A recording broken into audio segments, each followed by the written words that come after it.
Hey Dad, it's Dahlia. Congratulations on your new show. I know how you get, so don't be too rough on him. Love you and good luck. Bye. Love you too, monkey. Welcome to The Raw Perspective with your host, the incomparable Uncle Laze, a.k.a. Laze Elliott, a.k.a. Lazy Laze from the world famous, kicking it with you in topics about health, politics, music, art, culture, and now, for your host, the legendary Uncle Laze. Hey, yo. What's up, y'all? It's your boy. Hey, yo, Laze, it's Rock. Oh, yo, Rock? Get in there and tell the people what it is, man. Let them know what this thing is all about. Oh, come on, man. Information. That's what we do. We let you know what this thing is all about. We get information. Make sure you check out Rock's rant. Also, the real discussion. Building. Dead serious. World famous. Most dangerous. MOP in the building. Shout out to our MOP family. Billy, Fame. Y'all know what this is, man. We continue to move. The mission is to continue. That's what we do. We bring the vibe. Check this out. Today we got a special show. This is the Raw Perspective, Friday at 6 o'clock. We do this every Friday, 6 p.m. Now, you know about the morning yawners. That's every morning we do the morning yawners. That's Monday to Thursday, Sunday to Thursday, actually, at 6 o'clock in the morning.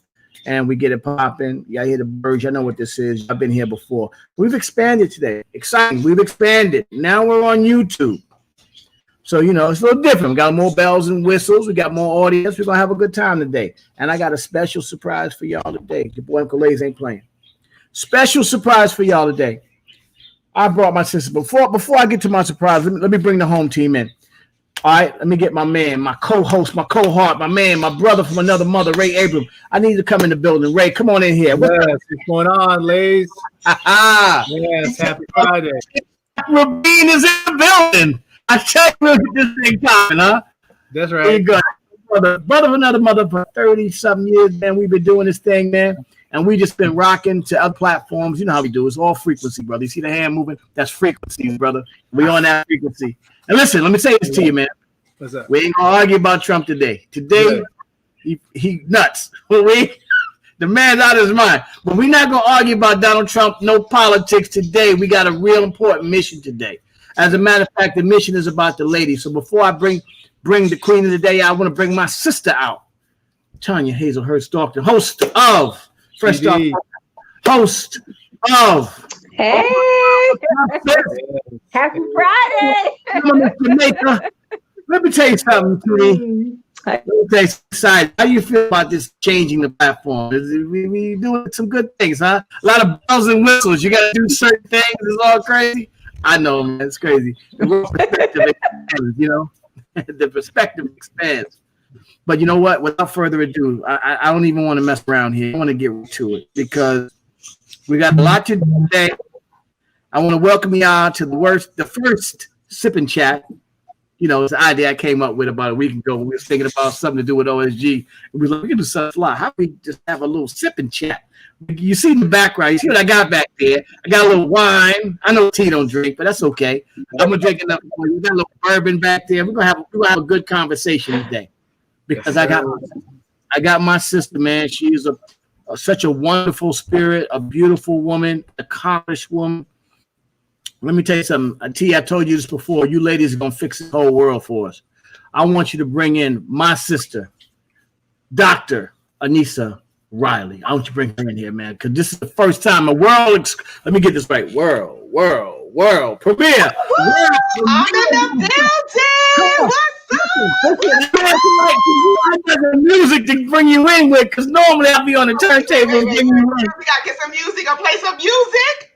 Yeah, we gotta get the music on. But listen. Let me tell you something. We don't need no. Listen, I'll play the beat. I don't care. Riley, I love you, man. Listen, you are an amazing individual, Riley. First of all, I've been hanging out with you this week, doing some work at your school with your man. Let me tell you something, man. You know, I found some music. Let me tell you something, Riley.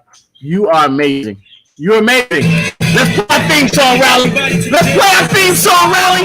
Come on. Let's play it. Because you about to have work. That's Dr. right. Reilly, we got to bring the theme song. Come on, sis. Yeah. Hey, We're going to Dr. Action. That's right, right. Dr. Action is in the building. We in the building. Let's go, Let's work on the balls, on Right, elbows. Oh man. First of all, let me just say this. Woo! Dr. Action. Yes. Yo, Dr. Action, you are amazing. I appreciate it. It's an honor. Yeah, you are amazing. I don't even know when do you sleep? I just want to know, when do you sleep? I just want to know, do you sleep? It's been said so many times that when you're doing what you love, it doesn't even feel like work. You just have the energy to do it. And I've been blessed right now to walk into my calling, into my purpose, and doing what I love. So I don't even know. I was talking to one of my good friends, my editor of the show, and he was like, yo, I don't need to sleep. I don't need to sleep. Bronx MC. He was like, I don't even need to sleep. And I was like, I feel you. Let me ask you a question. There's so much to unpack here, man, when it comes to your story. I mean, we're not going to get through it all in one show, but, I know we have another guest coming later. So let me try to get a couple questions in before the guest come in and wild out of here. So, let me ask you a question. You're an educated woman, obviously. You have a PhD. Is that a PhD? Which is your PhD in, Josh? So it's the EDD, there's this controversy out there, the EDD versus the PhD. Well, I have an EDD because I'm a doctor of education. Okay, so that is what I have. So I got my EDD. That's what I'm saying. Doctor. Right, I'm a doctor of education, educational leadership. Let's be specific. And I got it from the Sage Colleges of Albany in New York. So what drove you to get it? What drove you to ADD? What made you do it? So what actually happened was I was in school and I started to begin to look forward and in my vision and begin to see, all right, so when my educational career comes to a close, what exactly what I'm going to be doing? I could retire in a couple of years. I know I look good, y'all, but yes, I could retire in a couple of years. And I was like, what am I going to do? How am I going to continue my work? And in education, one of the next things that will open up more doors for you is when you get your terminal degree. So I said, let me get my terminal degree, put that stamp on what I've done all these years. And then it turned into what we are having today. Dr. Reilly, the Ask Dr. Reilly show, the Ask Dr. Reilly just has blown up. So that word, those two little letters in that dot. That's what I'm talking about. I'm going to give you a choice because, the boss, the eye in the sky, has just stepped in the building. So there's no way we're going to delay him. Because I think it's important that we bring the eye in the sky. Ladies and gentlemen, all the way, we can't even talk about his accomplishments. I just call him my brother. He is one of the greatest dudes in entertainment and media, mogul himself. He's done it all. Ladies and gentlemen, I want you to welcome the great, the one and only, Damon Dash. Won't you come on to the building, Dame? I know you're back there. What's up, Dame? What up, brother? What's happening? How you doing? All right, brother. How you doing? I'm good. I love this. Yes. Yeah, it's amazing. We love you. Yeah, I love you. I love y'all. I don't want Laze to get mushy.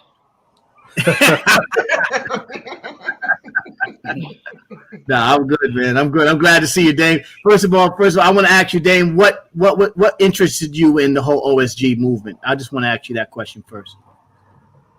Well, initially, I didn't really know what I was walking into. I was just blindly getting on the Zoom because you asked me to, because we're brothers like that.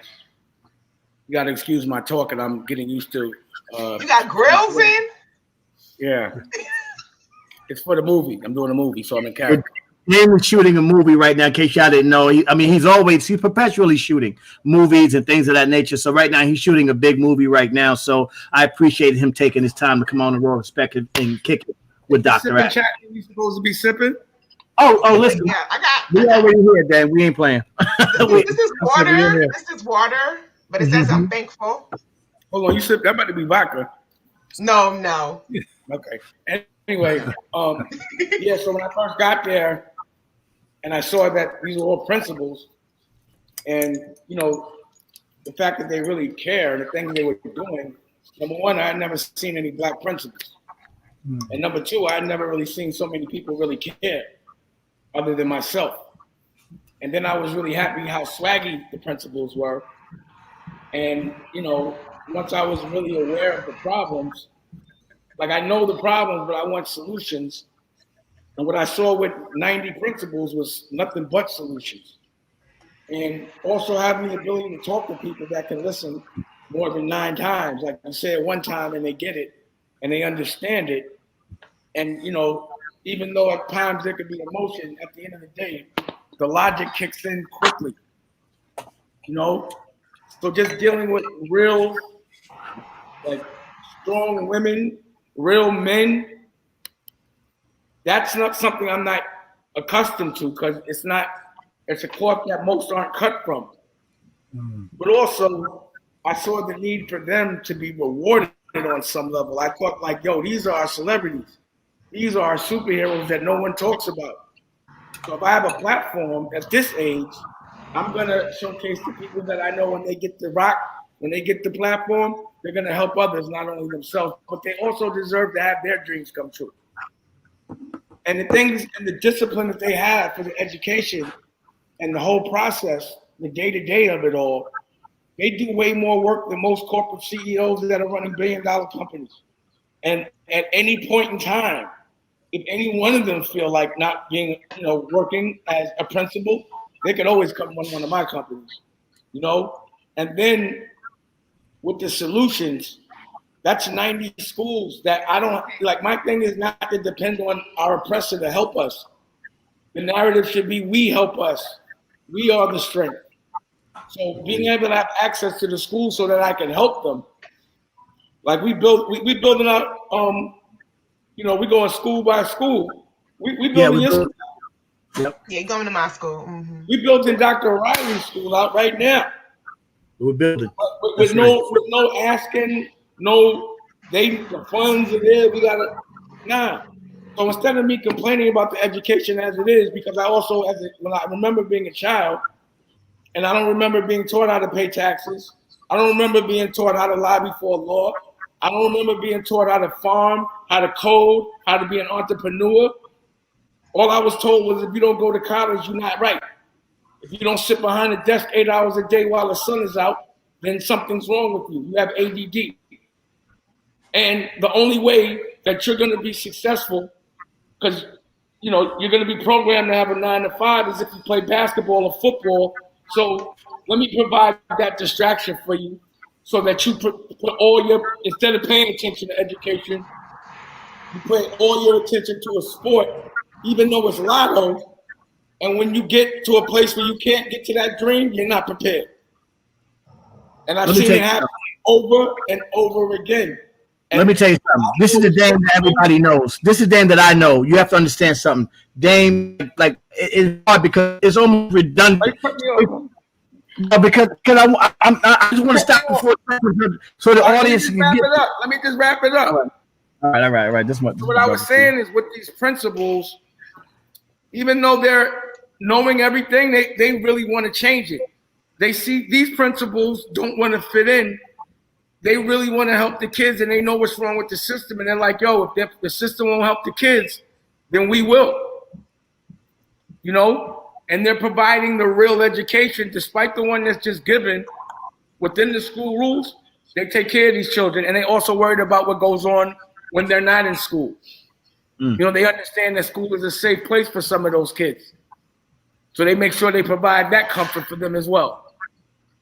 So, you know, Dennis, Laze, Dr. Action, who just when I was like, yo, you're brilliant. You need to do a TV show. She did 6 episodes a week later. The set was being run better than mine. You know what I mean? I'm like, what is this shit? You know, no one does that. So that's why I love being with these principals. And also every time I talk to them, I learn something, I get smarter. But, you know, it's like a fair exchange. They teach me, I teach them. My thing is a principal, and all these principals need to be rich. Because it's hard to teach somebody how to be rich unless you've been rich. And all of them is on their way. They got books, TV shows, the gear is popping, and Poppington. It's a lifestyle. The new fly is intelligence. You know, the new aspiration, the new Louboutin is that OSG. That means you're rich up here. And that's the new cool. And that's what I'm distributing, because I know I'm the coolest. So if I say it, everybody else is going to do it.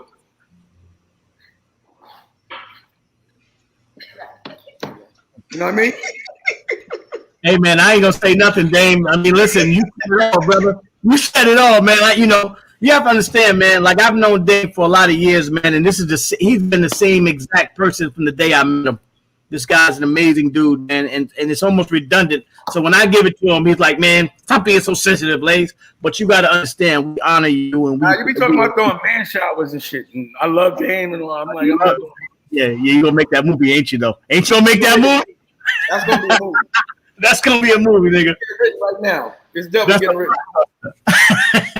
That's going to be a blockbuster. Hey, Dame, I'm going to make you more money than you going to make me. How about that? How about that? That's a bet. Right That's now, a bet. Angelique's the star of the movie. She getting her hair done. Hi.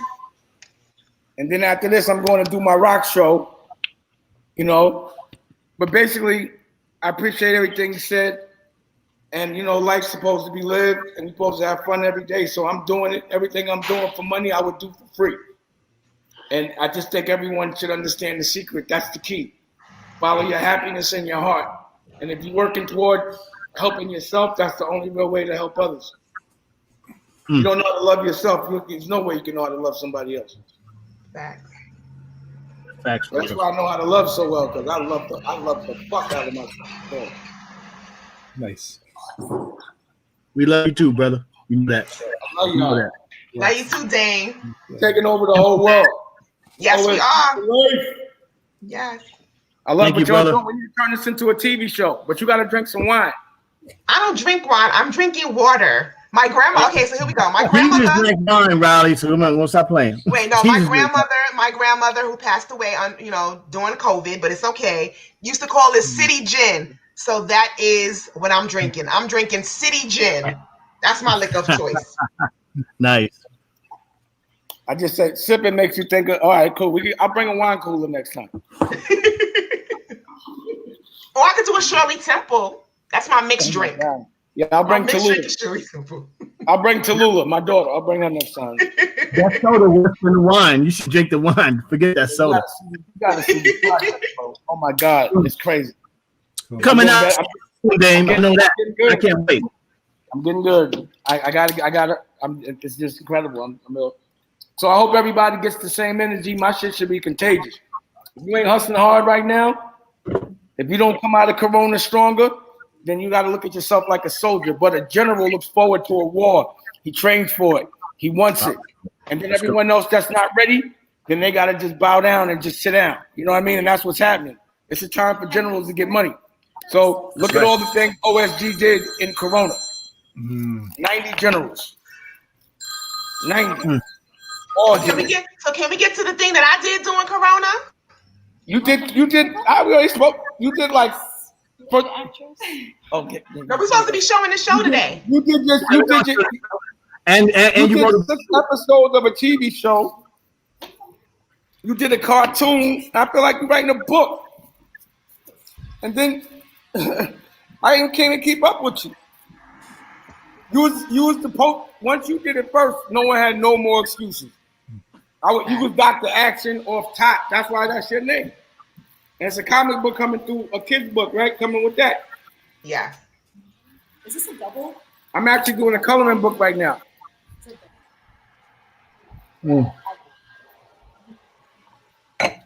It's amazing. See action. This is what we're talking about, man. Dame is coming through. What we're talking about. Mm-hmm. That's amazing, though. The bottom line is, this is something that you can't get. You know what I'm saying? This is something that nobody can get. This is Dame Dash uncut. That's what we like him.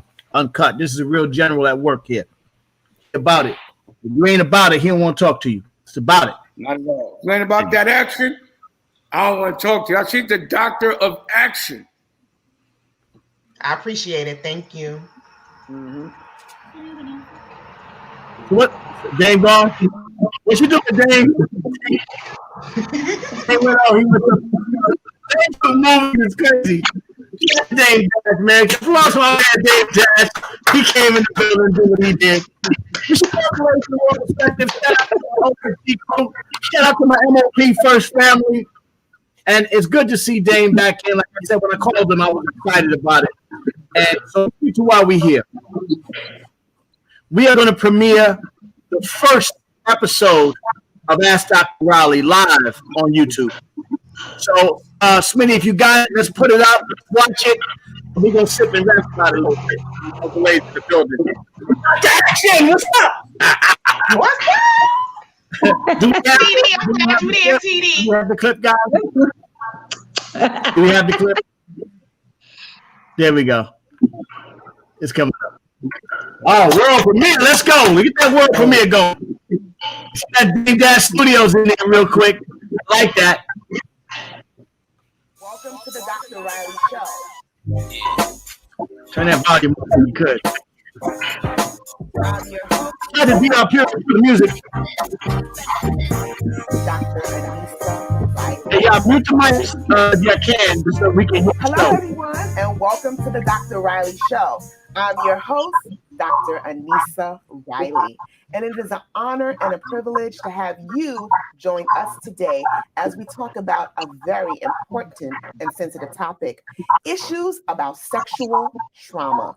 That's right, you heard me, sexual trauma.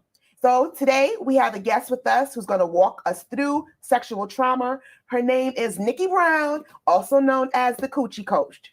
Nikki, welcome. Thank you, Dr. Reilly. I am so glad and happy that you agreed to join us today to talk about a very important topic, sexual trauma. Mm-hmm. So my first question to you would be, what does sexual trauma mean to you?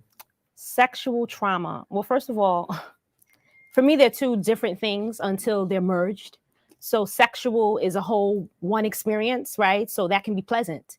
That can be enjoyable. That's something that we invite into our lives, right? And then there's the traumatic piece, the piece that when it's not wanted, when it's invasive and someone comes into your space that you didn't require or ask them or any of that, and then they are merged together and then it becomes something altogether different.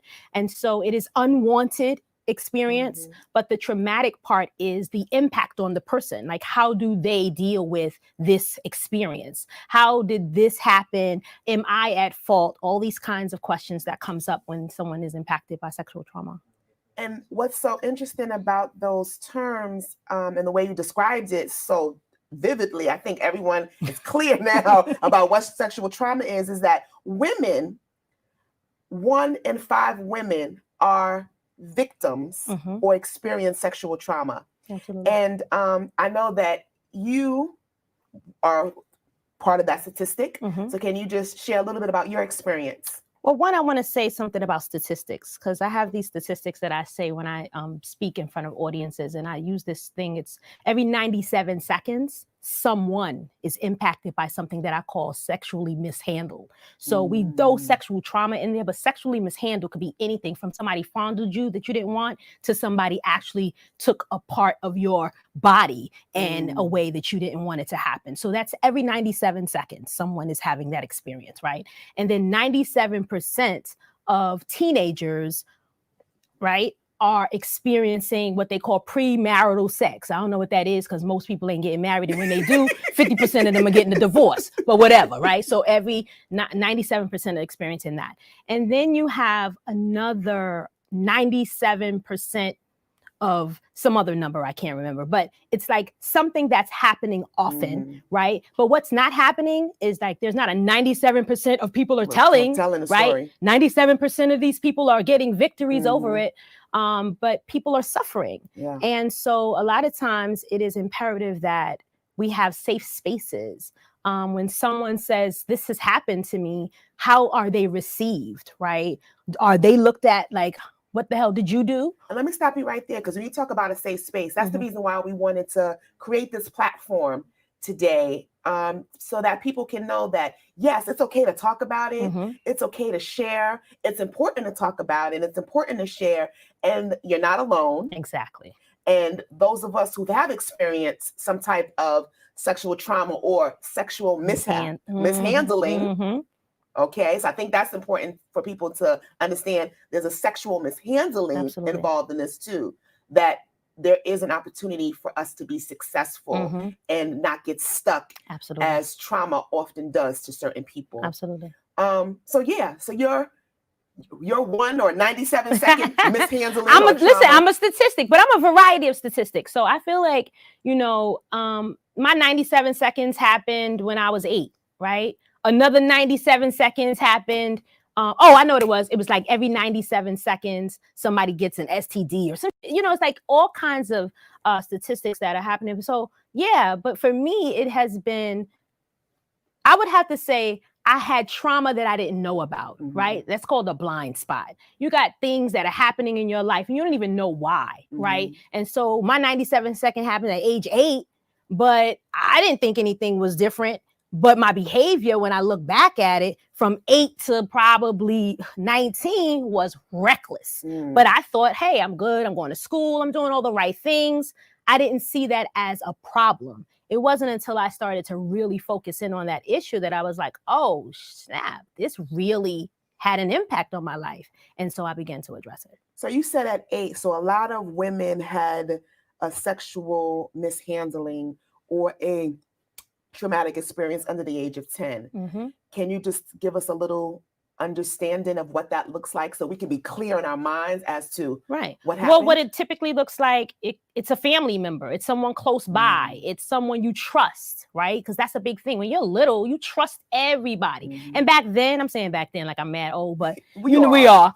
But in the 70s, it was, you can trust your cousin. You can trust your uncle. You can trust, like all of that. And they also force children to hug people, right? Oh, go hug so-and-so. Oh, go sit on so-and-so's lap. And there was no thing, right? Whereas now they're like, if a kid or a child is like, hey, I don't feel the vibe, then we are encouraged not to support that. And we are encouraged to support the child. And so then it wasn't that, right? It was, you can trust these family members and you can go and be in their company. And so for me, it was, I couldn't tell my mother. My mother, come on, you know my mother. I know your mother. So my mother was not the type, and she was a single parent. Right. How do you come home and tell your single parent that somebody we thought we could trust has done this thing? I already have this absentee other parent. So I'm going to now risk because my mother's the type that believed me, right? And would kill. And it's funny you said, I read something where, from a parent's good heart place, they tell their child, if someone does something wrong to you, if someone touches you inappropriately, let me know because I'm going to kill them. And I heard a victim of sexual trauma say, the reason why they never told was because they knew their father was going to go to jail if they killed that person. I don't even need saying that's it. So in the parent's mind, the parent was doing what he or she knew to protect their baby. But from the child's perspective, it meant my parent could go to jail and I'm going to lose my parent. Absolutely. So we need to think about how we are assisting our babies and children and women, which we're talking about today, more specifically, to give them the tools and the strategies and the language to do that. That's the word, language. How are we languaging our support? Because for me, I did like you're saying, I immediately said, oh no, I can't tell my mother. She's going to go to jail because my mother's the type that will kill a mother if they mess with me, right? So mommy's going to go to jail. I'm going to be raised by God knows who, the molester's family. Right. Oh, hell no, we can't let that happen. So let me be quiet about it. So can I fast forward a little bit? Yeah, because my question was going to be, so how did you know you were in the mess? Like, when did the realization happen for you that you were in a state of mess? I was 14. I knew something was off. I was sexually promiscuous, belligerent. I don't even know if the word was promiscuous. Promiscuous is the cute way of saying it, but I think that I was just reckless. And I was reckless thinking that I was being responsible or thinking that I was acting out in my own way because this is what I thought I wanted to do. But I was 14 years old. And I was in school. My mother paid for tuition. So I was in Catholic school. I was this safe space, so it seemed. And then one day, because I was acting out so much, one of the nuns invited me to therapy. And it was group therapy. And my friends were in group therapy. And so I was like, oh, good. We get to go on Fridays and we get lollipops. I was there for the Charms lollipop. I was in theater. Those are good lollipops, right? I was there for the blow pop. I was like, okay, I'm going to get a blow pop. All I got to do is sit through this 50 minutes and get my reward.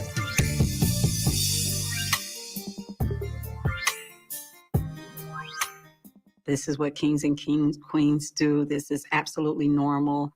And I believed it. I believed that this was something that just happened to to children. As I got older, it got more progressive. At age 15, he had sex with me. There was so much brainwashing to the point where I didn't even love myself. It made me promiscuous. It made me think that drugs were the only way out. It's like I was looking for love in all the wrong places. So I had to forgive him and move on. I'm glad to know that there's somebody that understands what it means to have your everything stripped from you. I just think it's just the best organization that they could have for people that are afraid to run, people are afraid to tell. Don't be afraid. Don't be afraid to tell.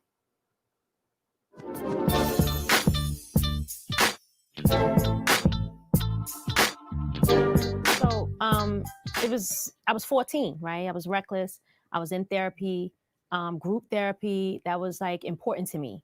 And so that is how it all started, I think. I think at 14, I started to become at least aware that something was probably awry. I mean, I really didn't address it until later on. I feel like I was resisting it for a really long time because there was who else? I mean, I didn't really talk about it even in therapy. Like I would go and we would talk about something completely different and it would turn into a conversation about our parents.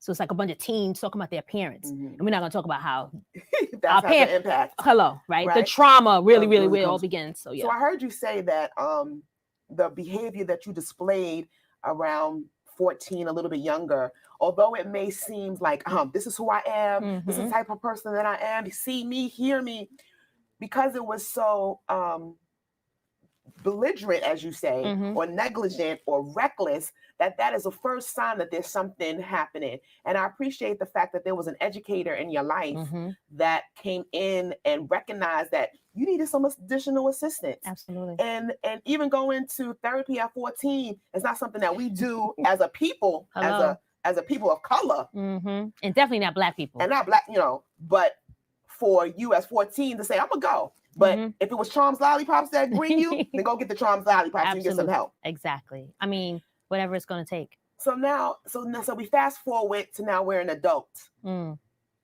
So can we share how those foundational experiences and how they were brought into your adulthood? Oh, I mean, well, I have to say, I think that I have always naturally been the kind of person that wanted answers to things. Like, I'm going to ask the question. I'm going to say the thing that nobody's going to say. I'm going to make the room totally uncomfortable, but y'all going to deal with this, right? There's no way that I probably could have been here without that 14-year-old experience. Even if I didn't go do anything after that, that foundation of there's another way to deal and handle. So I did some transformational work at like 35. So 14 to 35. 21 years. That I finally was like, okay, I'm going to address this. And I sent a letter to my abuser.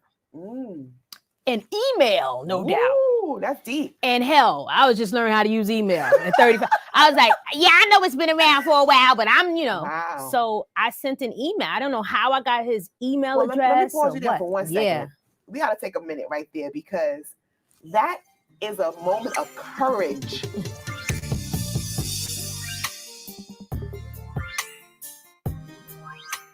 This would go on for hours, and when I would cry or when I would scream or when I would struggle, he'd like hit me over and over and over again to break me. After being married to someone who was abusive for 15 years, I walked away with nothing. I decided I was going to heal myself. I would become a champion. I would take all this hurt, all this pain, and turn it into something uniquely positive. Or when someone calls you and takes you back to that place, like I feel like my heart could just come out of my chest sometimes. When you let go of shame, you're free.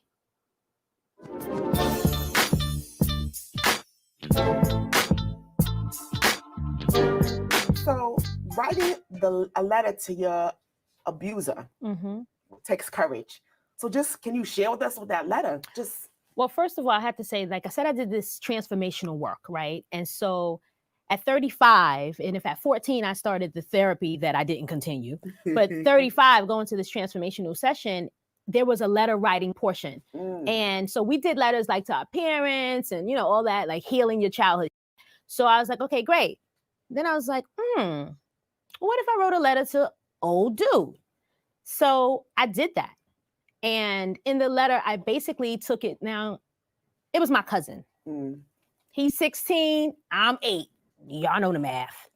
Always happens. Right? So for me, it was like, you was an old mofo. You knew better. There ain't no accident, ain't no oops, right? So in my mind, it was, I needed to clear that.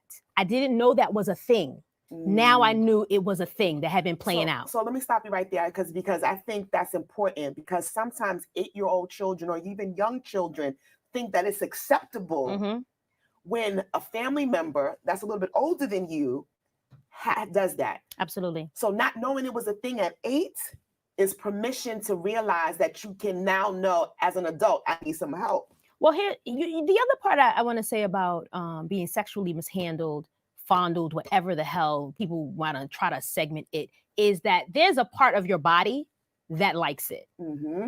It's totally wrong what's happening, but there's a part of you that's like, well, maybe it feels good. I'm a human being. And in my case, it was like, oh, I identified that I probably like boys. He just happened to be not the boy I should probably have a liking for. And so by the time I get to 35 and I want to describe to him in this letter, because I started telling him, remember when I was 8? Yeah, you were 16. But I said it in my wonderful Dean of Student Affairs 35-year-old voice, but very descriptive. Impact. Exactly. Like I was 8, you were 16, and this went on from 8 to like 13 or something. So it's like I had to give him that. So let me stop you. So you said from 8 to 13. So was it just sexual mishandling? Was it intercourse? What? Are you at, because you know I'm gonna come back with another question. I know what you're asking, but are you asking was his penis? No, his penis never was in me. That not that, right? But it was my 16-year-old cousin. Right. So that's so we can be clear about what happened, so that way we know what was he doing. Touching me, feeling me, hands all up in me. But here's what I want to say, because I need parents to understand this, right? Because the question you ask is what my cousin wanted to know later on in life when I said to her, yo, your cousin is trifling. Or when I said to his sister, your brother needs to be checked. And the reason why I want to stop us here and really make this clear is that there are a certain sect of people who believe if there's no penetration, then nothing happened. If there's no penis to vagina, or penis to anus, right? Or women do it to boys, right? We think that if that didn't happen, then it's not really molestation. Oh, it wasn't that bad. It's like saying to a person who gets violent, gets assaulted by their husband. So, well, he just cursed you out. Yes. He ain't really punch you in your face. Right. Well, that's your husband. How can he really do something? Right. But his words are just as deadly as his fists punching you in your jaw and making you having to get it rewired. So that's why I want us to pause right here so we could be clear that good touch, bad touch. That's how we teach 5-year-olds, good touch, bad touch. And so just because there is no penis to vagina interaction, penetration, or anywhere else, that doesn't mean that you are a victim. Absolutely. And hand to vagina is victimization all the same. Because if it's not warranted, if I didn't ask you, if I'm not consenting to this, then there is an invasion, right, of my innocence, if for nothing else. Yeah. Right? Because I didn't know anything about that. I just know about me having my own body and keeping it pushing. And so I think, that's what I talk about just in general. I share my story because I think that other people get an opportunity to get free from their story. But I also don't try to minimize what happened, because that's what the people who didn't have the experience do. Right. So I can't re-victimize, re-traumatize my own damn self and trying to act like the story wasn't that deep. And my cousin would be like, well, did he? Well, Nikki, he did, well, did he? I said, chick, he's 8 years older than me. Now, if I tried to date somebody 8 years older than me, there would be a problem. At 16, my mother would have been like, no, you ain't bringing that man in here to do nothing, right? So the same is true when you're 8. Right.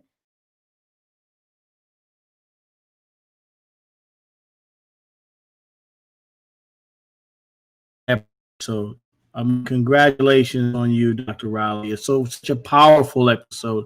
This is your boy Uncle Laze in the Raw Perspective. Shout out to my OSG First family. Shout out to my MOP First family. Let me just say this before we move forward. I know she's in the building. Can we please bring in the Coochie Coach, my sister? I can call her my sister now. The way she bears her soul was so amazing. Let's bring in the Coochie Coach, Miss Nikki Brown. Everybody, come on, let's bring her in. Nikki, where you at? I need to see you. What an amazing episode, Nikki. Nikki, how you doing? How you doing, sister? Turn your mic on, please, so I can hear you. Turn your mic on, please. Turn your mic on. Oh, she's talking.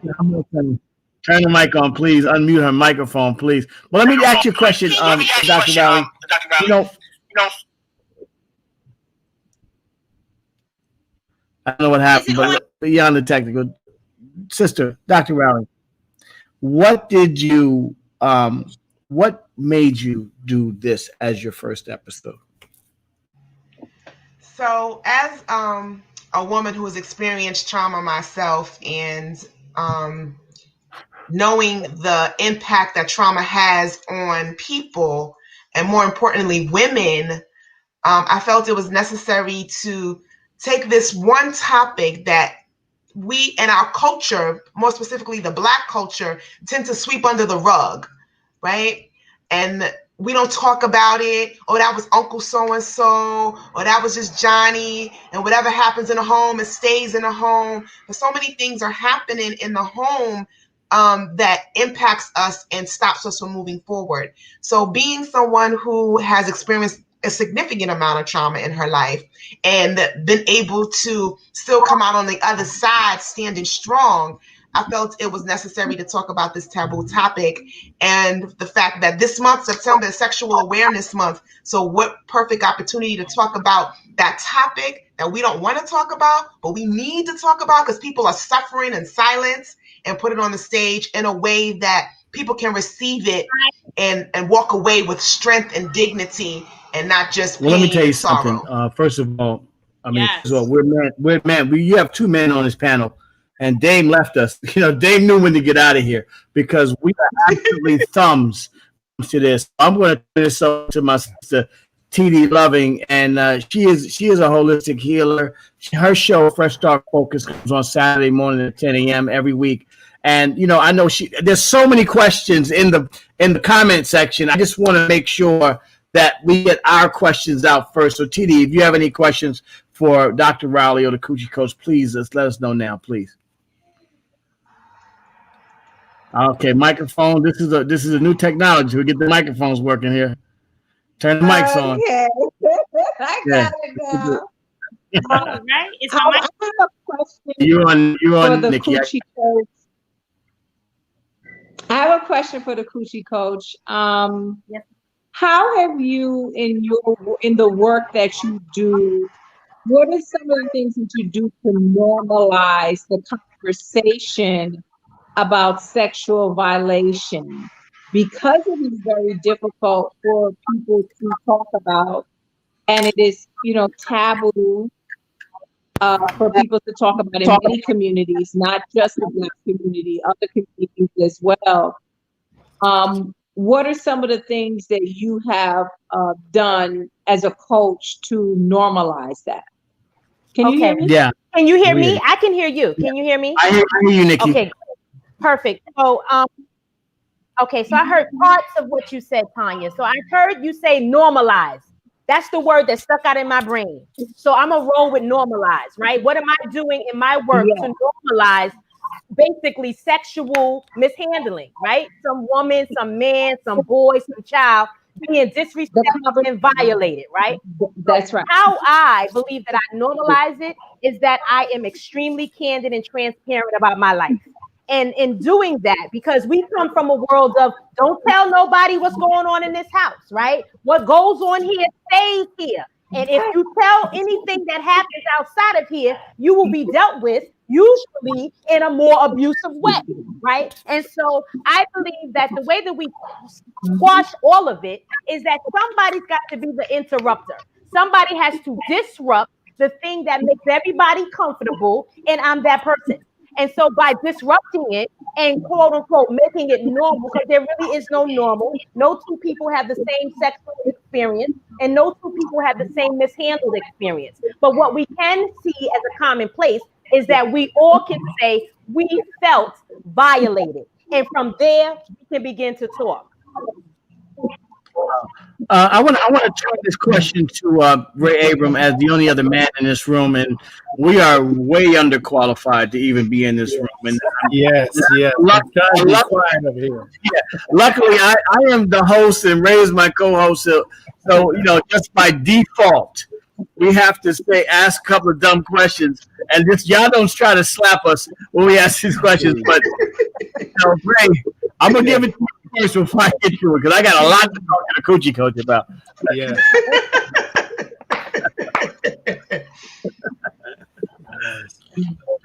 So is there a question? Are you going to ask a question? I'm giving you a chance to ask your question. Yeah, Ray. Go ahead. Oh, wow. Yeah. So I guess the thing is did you repress, for the coochie coach, did you find yourself that you had repressed, what had happened to you, and did it resurface when you're in your 30s, or was it something that you always knew happened to you and you kind of dealt with it over the course of time? That's a brilliant question. Repression was nowhere in my life. I was always present to what had happened. I just didn't have the words or how to express it, right? You heard me say when I was young, I was sexually belligerent. That was my expression in a negative way, right? But I did not repress it at all in the sense that, it never happened. Or some people forget, right? You could be so young when the experience takes place that it almost gets erased from your memory because it is so traumatic that the mind doesn't want to cope. I didn't have that experience. Mine was always right in the forefront, which is why when I got to a certain age, there was no hiding it anymore. My body, my spirit, my soul was like, you've got to do something with this, and you've got to do something great and positive about it. That's good. Got it. Well, first of all, I'm drinking some wine. I'm gonna drink some more wine before we get to this conversation. I have some water with you. OSG crew. Shout out. Oh, Riley, what you doing to me? This is crazy. Oh, my goodness. Woo. Jeez. Let me just say this. I'm not worthy, but let me just say this. Nikki. Karen Banks in the house. Nikki, Toy Carter's in the house. Shout to Easy Breezy McKeezy. This is how I do my show. Shout to Bronx MC. Rick on that. Everybody Rec 101. I love y'all, man. Thank y'all for coming to the Raw Perspective. Lorraine Smith, a.k.a. Smitty. I see you, Smitty. You talk too much, Smitty. Love 5 we in the building. We just say this. The coochie coach. But I want to call you Nikki, but let me just say this, because there's so many different aspects to it. What I found, and sometimes what happens in situations where people are abused, men or women, and let me explain something to you. The onion layer of this Dr. Reilly show is going to open up. This is just the first episode, okay? It's all right. This is just day one, okay? Day one, we had Dana Dash. We had everybody in here is crazy, okay? It's day one. Day one. Right, you come through the gate. Okay, you come through the gate. Yes. Yes, but let me just say this: do you find in some of the people that you deal with as they get older, because of the trauma that they've suffered because of sexual trauma, that they have trouble functioning as adults in a natural sexual life? And how do you help people that have problems functioning sexually as adults because of the problems they had as in their younger era? That's what I want to ask you. Okay, so I'm gonna make sure I heard you, because you know this new technology might have me hearing one every other word. Okay, great. So you let me be clear. Hold on. Let me turn my mic up. Let me just clear that mic up. Here you go. Here we go. Here's the question. Do you find that in some of your travels as being the coochie coach, you have issues with people that, because of their sexual trauma, have issues functioning sexually as adults? And how do you handle that? And what advice would you give? Okay. So it's my belief. Now, this is not a real fact. I'm getting ready to give you some Nikki statistics right now. I believe that we all have some version of what we call sexual trauma, sexual something that has us hiccup in the world of sex and intimacy. So maybe you saw your mother naked when you were 5. Nobody wants to see their mother naked if they're a little boy, right?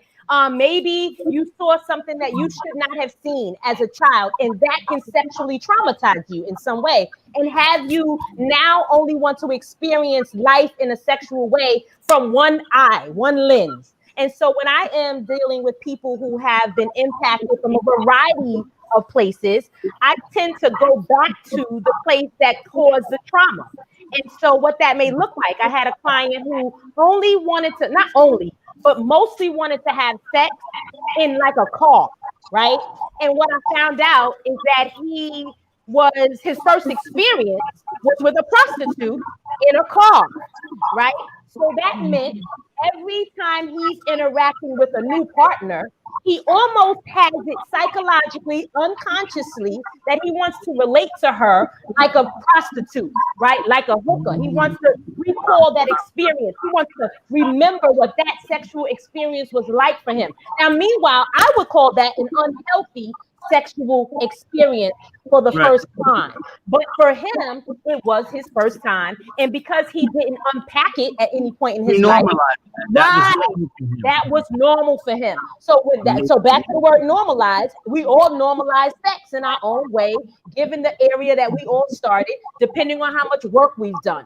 So after we got to the root of his first experience, then we started to think about, okay, what is it that really matters to you in an interaction, right? In a sexual experience. What are you looking for? Because we all know what we like. We just don't always have words to coincide with it. So we talked about that, right? We dealt with, what does he really like? Does he have a partner that he can safely talk about this with? Because again, you could have these desires, but if your partner is not on par with what you want, then it is going to be more sexual dysfunction, more sexual drama and trauma. So for me, it's about bringing language to the experience so that we can then deal with all of the other stuff. I got another question. Where can we find the coochie coach? Because I think that your services are needed in our community, because we have a tremendous amount of sexual trauma in our community. Where can we find you? You said, where can you find me? Find you. We find you. I mean, I'm everywhere. I feel like I'm on Instagram, right? I said on a Dr. Reilly show, like, I'm personal. Now I'm gonna give you my number, but it's not gonna be my personal number, but you can call me, right? So I'm old-fashioned, hit me on IG, but I like a phone call. So 646-399-3352. And that is because I believe when people are having experiences that are sexually traumatic, they don't want to text you. They want to hear a live person that they If you want to find the coochie coach, I'm sorry, Nick, I just want to don't forget it. It's 646-399-3352. Is that correct? 3352, yes. Yes, 646-399-3352. If you want to catch up with the coochie coach and let her help you, because listen, we all need someone to talk to, and better to talk to somebody that has been through these things that can help you have these conversations. Let me tell you something. As a man, I'm not equipped to understand sexual trauma as it pertains to women, so I have to sort of default to the bosses here. And I want to turn the conversation to Dr. Reilly. Dr. Reilly, you know you done started something, right? Yes, yes, and I am proud that I've started what they want to call it. The revolution will not be televised, but the sexual revolution will be. Exactly. You understand? Well, let me say this to the you. sexual I revolution every will be week, televised. the women are going to fix the world. And because we, as men, we've been screwing it up. And we are your shield, and you guys are the swords. You go out there, you make it happen, and our job is to protect y'all. So I'm always going to protect you, Reilly. I'm going to protect you, Tanya. And guess what, my sis? We're going to protect the coochie coach, too. We got you better. This is Uncle Laze. Wait, We don't play around. Laze, so we have another episode coming out this Monday. Oh, yeah. So episode two of the Ask Dr. Reilly show will be coming out Monday on Facebook. About to say Facebook, on YouTube. Lord, get it right. On YouTube at Ask Dr. Reilly.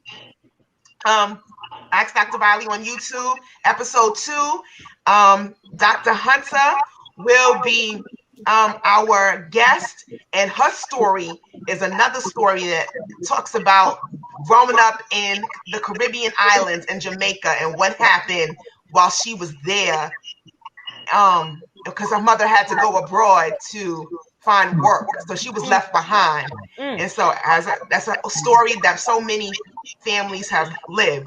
So she lived in Jamaica. Her mother had to go abroad to find work, and she was left home on the island with family members, and the traumas that she experienced by that.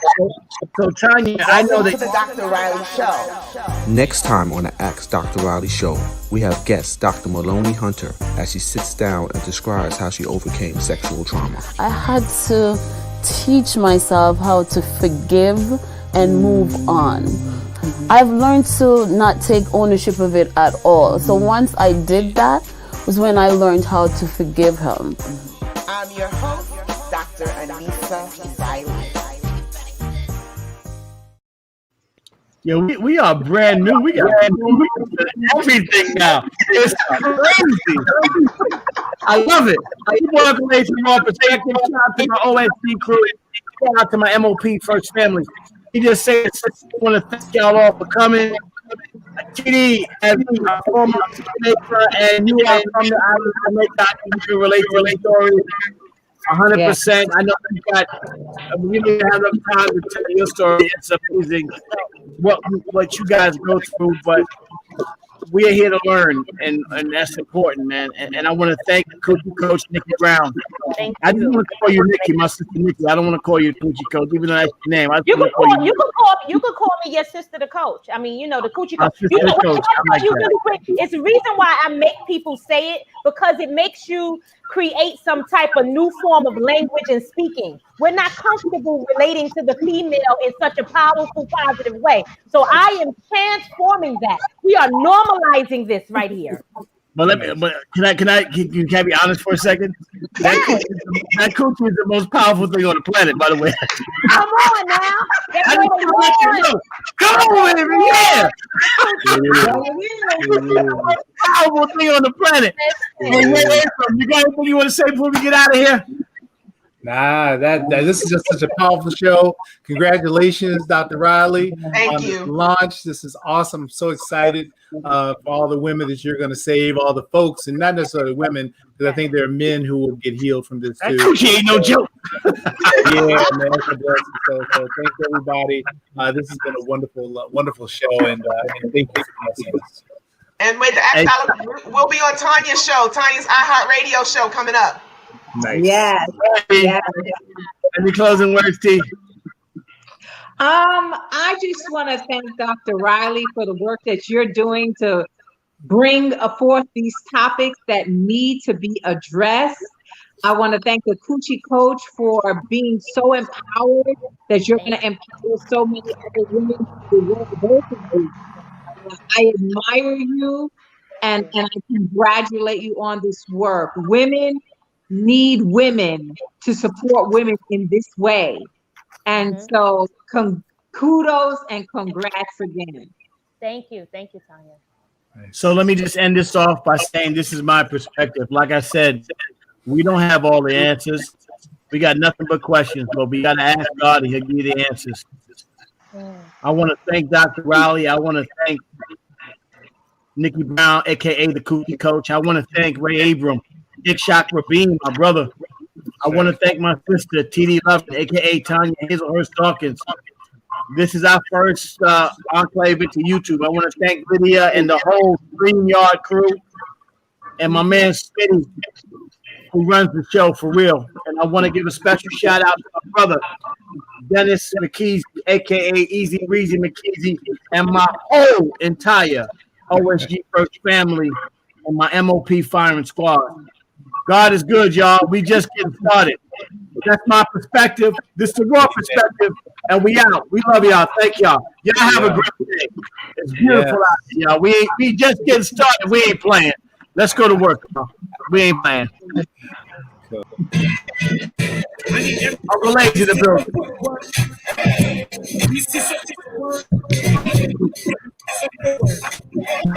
Love y'all.